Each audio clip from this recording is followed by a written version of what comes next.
Le destin de l'homme est de grandir physiquement et spirituellement. Si d'ailleurs le développement physique s'arrête un jour, au point de vue spirituel, il nous faut sans cesse progresser et évoluer.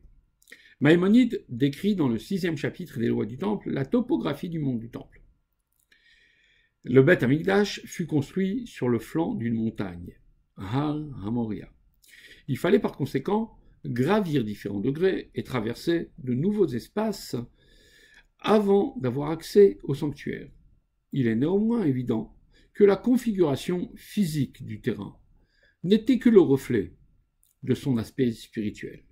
Il fallait en effet, pour accéder au sacré, que chacun procède d'une élévation permanente, intérieure et personnelle. Remarquons tout de même que le lieu le plus élevé spirituellement dans le sanctuaire, le Kodesh HaKodashim, le Saint des Saints, n'était pas spécialement le plus élevé physiquement. Après avoir gravi plusieurs fois une série de marches séparant les différents espaces, on arrivait dans le temple. Là, le Saint des Saints restait sur le même niveau que le reste du sanctuaire. L'explication de ce phénomène tient dans le fait que toute démarche et élévation entreprise par l'homme reste relative.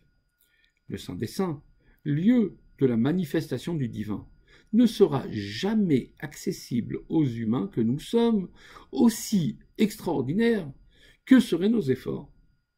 Aucune marche ne pourrait nous mener à ce niveau infini de l'être divin.